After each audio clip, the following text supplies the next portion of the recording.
Our government is in a mess. It really is in a mess. And I don't know, this is about students. I don't know whether you are a student, whether you have students, whether you are a foreign student, in which case I'm very sorry because your situation is particularly bad. Caught up in the Brexit mess and also over documented, which means that you have to be very careful if you're a foreign student about your visa situation because you can easily get caught up in the race by the Home Office to score an easy victory and put you down into their statistics. So be really careful with whatever interaction you have with the Home Office because it is out to score and, and to do something without making very much effort. You're an easy victory. And they know that you're going to come back. So just be careful. That's the first thing. Now, there's a thing called the Office of Students, which was set up in 2018, I think.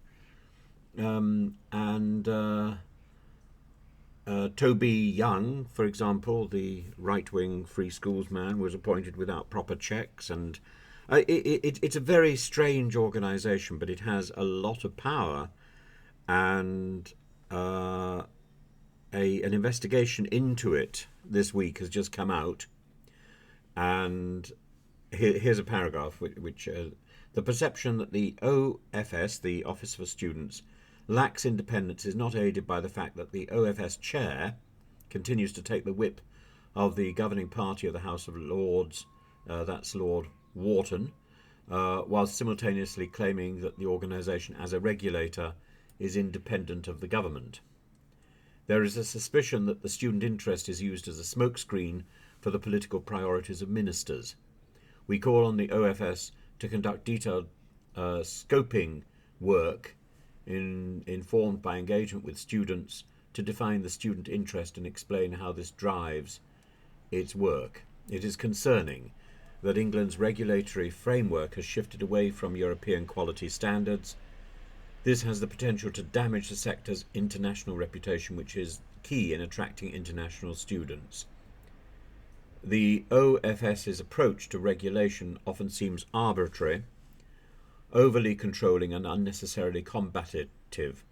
It has been selective in choosing which of its duties to prioritise, expanded its remit into new areas and created the impression that it seeks to control and micromanage providers.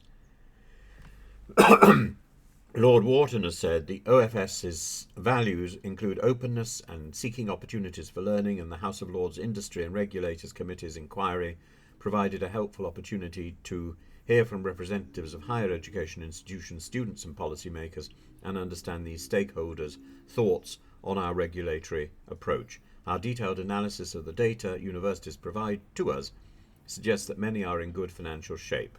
We are also alive to significant risks, including the impact of a fixed undergraduate tuition fee, cost pressures, and an over-reliance by some on international students. The committee's report will further provide impetus for our work to refresh the way we engage with the sector we regulate and those for whom we regulate.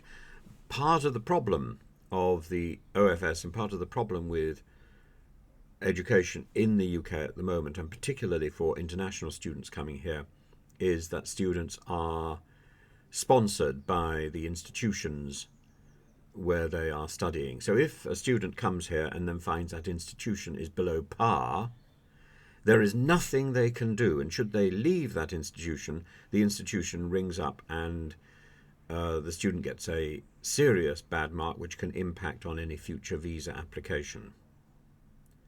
I know this from my own experience from dealing with students who have been unfairly treated by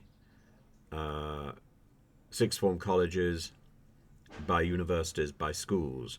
I can think immediately of one sixth form college, a scam institution in Oxford, that took a student for a 2-year A-level course and offered that student what they wanted, and which was specifically English. By the time the student arrived, which was 2 terms into the first year, the student was only offered maths, economics and geography. I think he managed to squeeze in history. He wasn't allowed to do English, and so the one subject he wanted to study he wasn't allowed to do.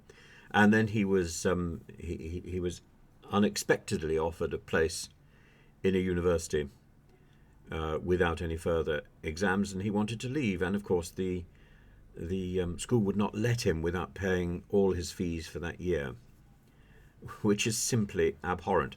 And the beginning of the year he was offered, I think at the beginning of the second term, he was offered tuition online because his visa had not come through. And that tuition was abruptly cancelled. So,